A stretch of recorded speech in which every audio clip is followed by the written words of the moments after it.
Jorge, te leímos en página 12 tu columna política o no política, todo junto, no política, donde, bueno, ensayás unos nuevos maneras. Yo creo que todo el tiempo vos estás tratando de entender qué corno pasa con el mundo y con nosotros, entonces necesitas, y creo que todos necesitamos expresiones y conceptos nuevos, ¿no? Y este de la no política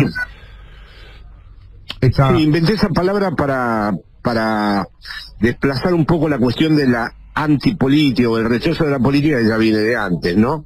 La no política es una especie de cosa que va de abajo a arriba y de arriba a abajo, ¿no? Es un nuevo tipo de subjetividad política en donde no hay ningún punto de anclaje ni con la verdad, ni con la ética, ni con las herencias históricas, pero sucede tanto en el orden de los políticos que la representan como en sectores sociales que también se reconocen en ello y en donde ha tomado forma algo que es constitutivo de la personalidad humana, que es la paranoia, el odio. Son todos afectos muy primarios, podríamos decir, que intervienen en la propia constitución del sujeto, pero normalmente son encausados.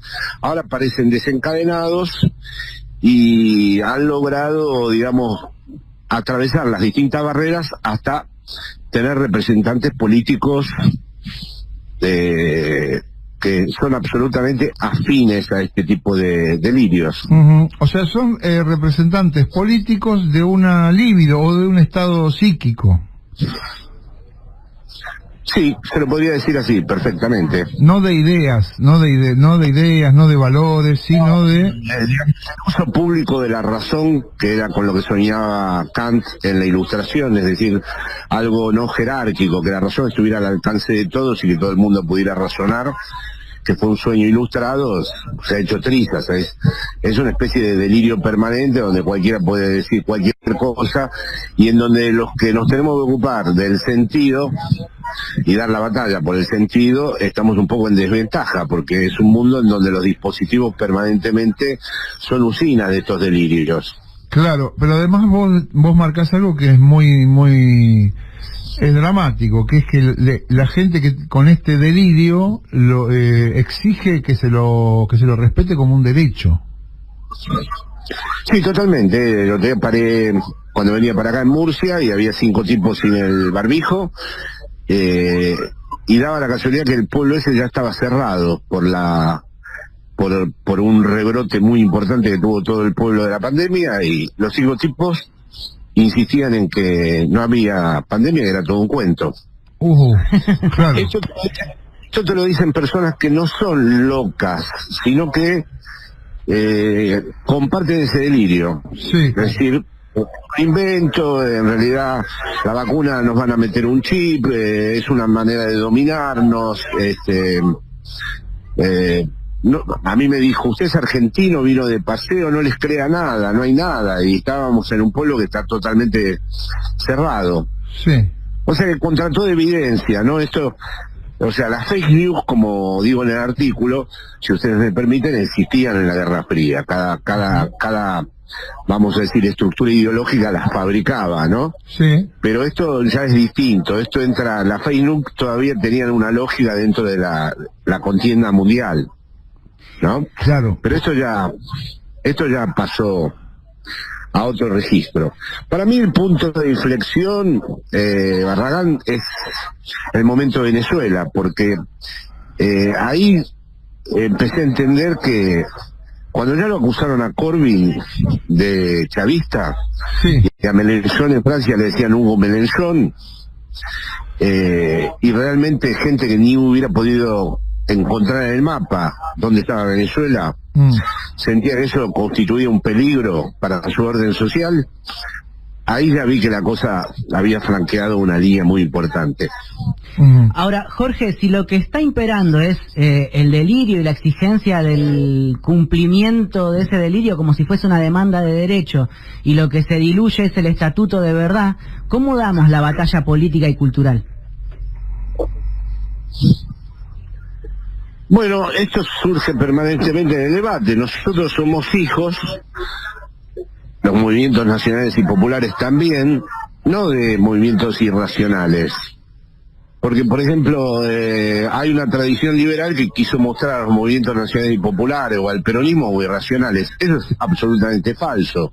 Siempre hubo una intención ilustrada. Basta leer la comunidad organizada, por ejemplo, cuando Perón leyó en el 49, en el cierre del Congreso de Filosofía, su texto. Claro. Y siempre hubo elaboraciones en el interior del peronismo muy sofisticadas. Así que, es verdad, hay un problema, porque pertenecemos a una de las secuencias de la Ilustración. No la Ilustración europea, por supuesto, sino una ilustración, vamos a decir, trabajada con lo nacional y popular, pero que finalmente se hacía cargo de los legados históricos, se hacía cargo de cómo eran los vínculos sociales, establecía una lógica de la prudencia, bueno, en fin. Esto ya es otra cosa, esto es por eso es una nueva ultraderecha, tampoco es el fascismo histórico, ¿no? Claro. Esto es una idea de descomponer, de generar un caos social y un caos discursivo a la vez. Es decir, la condición del caos social primero se genera en el ámbito del discurso, generando cuestiones que no tienen ningún tipo de sentido, mientras que nosotros tenemos como conversábamos con Dora Barrancos el otro día, tenemos una hebra ilustrada todavía, ¿viste? Intentamos establecer criterios, sentido común, la evidencia no la podemos negar, lo que ocurre en la sociedad no puede ser encubierto. Jorge, pero aquí, sí. Cuando pienso en el caos discursivo, y trato de acordarme de algún momento de la historia, en la historia reciente, que haya ocurrido algo parecido, lo único que se me ocurre, y perdón por a lo mejor es una facilidad que estoy haciendo de la cabeza, pero lo único que se me ocurre es la Alemania de donde nacía el nazismo, donde apareció... Ahí hay aspectos comunes, sin duda, porque si lees mi lucha... Hay un texto célebre que analiza Freud de las memorias de un neurópata, del presidente Reber, donde Freud analiza un delirio psicótico. Y mi lucha tiene muchos ingredientes psicóticos. Lo que pasa es que habría que ver si los alemanes se creyeron mi lucha o verdaderamente el proyecto nacional socialista tenía otros elementos. Pero sí entiendo perfectamente y coincido con lo que vos decís, que es un antecedente claro, porque pensar que Alemania le iba a ganar la guerra al mundo entero, haber matado a millones de judíos sin tener eso ninguna lógica con respecto a la guerra que se estaba desencadenando, lo hicieron por pura práctica de odio antisemita y por un delirio de la pureza de la raza. Entonces sí, ese es un gran antecedente que nunca termina de ser examinado en todas sus consecuencias y en todos sus aspectos, ¿no? Lo que pasa que de todas maneras ahí hay antecedentes como la República de Weimar, el Tratado de Versalles, bueno, en fin, todas las circunstancias que llevaron a esto. Sí. En cambio aquí está el hombre común afectado en un sector, por supuesto, ¿no? Si no estaríamos verdaderamente frente a algo mucho más grave, ¿no? Pero hay un sector que, como lo defino, gracias a que ustedes me permiten referirme al artículo, que es como un sujeto flotante, que no está aferrado a ningún discurso, que dice que es apolítico, pero que a la vez ve todo el tiempo como constricciones, y ve todo el tiempo que le van a quitar la libertad, y nada, como en una especie de confusión que es imposible de elaborar, ¿no? Sí. Ahora, Jorge, hay una historia, si se quiere, del campo nacional y popular enfrentándose a esta imposición histórica, valga la redundancia, que se hizo de las clases dominantes, al menos acá en Argentina, con respecto a esa dicotomía de civilización o barbarie, y quisiera preguntarte si compartirías la impresión de que en la actualidad se da una especie de inversión donde lo único que salvaría a los sectores populares justamente es mayor civilización frente a la barbarie que proponen estos sectores delirantes. Sí, bueno, cuando ellos decían antes ya civilización y barbarie, eso era absolutamente problemático y absolutamente fácil de desmontar, porque la supuesta civilización que encarnaban ellos era la de la explotación y la operación. Pero es verdad que se valían no de delirios, se trataban de enmascarar en una tradición democrática, republicana, etcétera, etcétera, aunque la falsificaban. Claro. En cambio aquí eso ya no es más necesario, ahora no se encubre con eso, ahora directamente se puede llegar a decir que dentro de la vacuna hay un chip que nos van a colocar para dominarnos. Se puede decir que, por ejemplo, que es la ultraderecha el otro día dijo que España le había hecho mucho daño al diablo y ahora el diablo se vengaba con la pandemia, pero como Dios también fue ayudado gracias al descubrimiento de América y la Inquisición, Dios a lo último nos iba a ayudar de nuevo.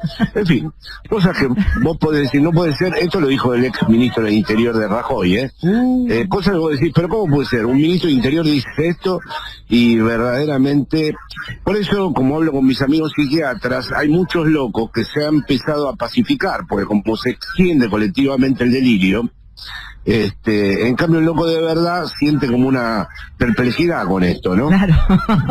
Claro. Es un llamado a la cordura para los locos en sí mismos. No, claro, que no, esto es otra cosa, esto es una especie de locura social donde la paranoia y el odio sí juegan un rol muy importante, pero muchas de estas personas no están enroladas directamente en la ultraderecha, pero digamos que la ultraderecha sabe explotar este cauce, lo encausa, digamos, porque no es que la ultraderecha tenga el patrimonio de la paranoia, el odio, eso está en todas partes, pero la explotación política de esto sí lo hace la ultraderecha. El viaje de Macri el otro día, sí, carente de todo sentido, ¿no? Y llegó y lo primero que dijo es qué lindo es estar en un país libre, sin mascarilla, bajó, le dio la mano a no se sabe a quién. Sí. Es un acto que está absolutamente por fuera del sentido, pero tiene que ver con toda esta cosa de, bueno, no hay barreras, me da igual, soy un transgresor. Vamos a aclarar a la audiencia, por si recién se engancha, que estamos hablando con el psicoanalista y ensayista Jorge Alemán. Jorge, voy a aprovecharte, ya que sos un trabajador de la palabra también. Recién aludías a la República de Weimar. Yo me acuerdo de la figura de Karl Kraus, un periodista vienés, que entre otras cosas, en el marco de aquel quilombo que se avecinaba, dijo: quien tenga algo para decir que dé un paso al frente y calle para siempre. Siendo que estos delirantes promueven un desorden del sentido, ¿vos recomendarías que discutamos contra ellos o que nos callemos la boca? ¿Qué hay que hacer para desmontar? No, yo pienso que no hay que discutir nada, yo pienso que no tenemos más remedio que seguir con nuestra lógica y confiar, como en una apuesta sin garantías, en que lo que estamos haciendo es lo que corresponde. No tenemos, es decir, porque el delirio es muy potente. Si entras en debate con el delirio, terminás delirando también. Claro. Y además el delirio no se atiene. Es decir, la única ventaja que tenemos nosotros es que es imposible borrar la verdad del todo. Que la verdad tarde o temprano retorna. Que la verdad no puede borrar las huellas, no se pueden borrar las huellas de la verdad. ¿No? Entonces, salvo que entremos en un periodo histórico donde ya las huellas de la verdad tampoco cuenten, pero no se puede con una persona que dice, yo no puedo. El otro día cuando estaba pasando por la Gran Vía vi la manifestación anticuarentena, que dicho sea de paso en Berlín, ya que ustedes hablan, el otro día hubo una ya macro manifestación anticuarentena. Es imposible decirle a un tipo que te dice que te van a meter un chip en la vacuna, que la vacuna no tiene un chip. O un señor taxista que el otro día me dijo que cómo me creía yo que todo esto estaba organizado, y le pregunté quiénes lo organizaban. Me dijo los poderes fácticos, y yo le dije quiénes: China, Rusia, los políticos. No, los políticos, China, Rusia, Estados Unidos, todos esos son marionetas, son poderes que están por encima de ellos. Claro. ¿No? Y entonces empezó con un discurso de que todos nosotros sobrábamos y que nos iban a quitar el trabajo y la vida. O sea, como son los delirios paranoicos clásicos, ¿no? Hay un otro que es invisible, intangible, pero que te domina y que te tiene controlado a distancia. Y que vos no lo ves, no ves de qué manera te controla. hasta que descubrís, te cae la ficha y descubrís que estás siendo dominado y ahí empezás a reaccionar. Jorge, tu nota política o no política, nos pasamos el primer párrafo, arrancás vos con la descripción de que el capitalismo está generando de manera cada vez más, ¿cómo se diría? Más normal, estados de excepción. Sí. Y esto me gustaría que le pusieras un acento, porque los estados de excepción tienen que ver con suspensión de los derechos constitucionales, claro, del Estado de Derecho, de los tres poderes. Bueno, pero tendencialmente el capitalismo va hacia eso, porque no puede mantenerse con la democracia. La democracia empezó a ser un problema, es decir, salvo que sea una democracia absolutamente secuestrada por ellos, pero mismo Trump el otro día me escuché decir a un republicano que pensaba que si Trump perdía las elecciones no entregaba al gobierno, decía que era fraude. Claro. Y que iba a encontrar apoyo en las Fuerzas Armadas y en la policía. Le escuché decir eso en una cadena norteamericana de un republicano, no de un demócrata. Y poco tiempo después ya el tipo está intentando suspender las elecciones, porque ve que no le dan los puntos. Y luego si se va o no del gobierno una vez que pierde, por primera vez se ha vuelto un hecho incierto, ¿no? Sí. Entonces, esos serían como los distintos modos del estado de excepción actual, que desde luego no hacen uso del golpe militar, pero sí están todo el tiempo franqueando los límites democráticos. Por ejemplo, se tendrían que prohibir las marchas anticuarentenas. Se tendría que, así como hay una figura penal de apología del racismo, de apología del delito, de apología del golpe militar, los que hacen apología contra la cuarentena tendrían que estar penalizados. Y sin embargo, libremente lo hacen en los canales de televisión. Sí. Que como dijo el otro día el gobernador Kicillof, en vez de hablar de la pandemia, hablan de la cuarentena. Claro. Hablan de un gobierno enamorado de la cuarentena. Bueno, eso tendría que estar, tendría que haber una figura legal que penalice eso, como también tendrían que ser juzgados por delitos de lesa humanidad todos aquellos que la negaron y ahora tienen miles de muertos en sus países. Sí. Pero ya digo, como hay tendencialmente esta especie de nuevo estado de excepción, que no lo podemos confundir con los estados de excepción históricos, como dicen ustedes, estamos en un nuevo problema. Que resulta que si vos censurás eso, atentás contra la libertad de expresión. Sí, claro. Yo le escuché decir a un tipo de la televisión argentina que había que poner huevos y hacer asados, ¿no? Ajá. O que otro que dijo, yo salgo cuando se me cantan las pelotas. Bueno, sí. Todo este tipo de cosas deberían ser figuras penalizables. Claro. Pero no, ahí evidentemente ahí hay una situación que muestra, pero ni en Argentina ni en ninguna parte, No, claro, hay una pérdida de legitimidad de la racionalidad, digamos, ¿no? Por eso no te permite decir usted sancionar a un tipo que está trabajando a favor de una enfermedad, digamos. No, habría que atreverse a una especie de despotismo ilustrado, que sería muy mal visto. Claro. Al mismo tiempo... Sería decir, mire, usted no puede hablar, usted no habla más, usted quedó prohibido. Sí. Al mismo tiempo, Jorge, uno percibe, por lo que recogen los testimonios de dirigentes políticos y sociales acá en Argentina, que hay un nivel de conciencia muy alto en los sectores populares sobre la necesidad de, por un lado, cuidarse del virus, y por otro lado, de sostener y abrazarse al gobierno de Alberto. ¿Hay una madurez? ¿Ves eso vos? Yo sí, apuesto a eso.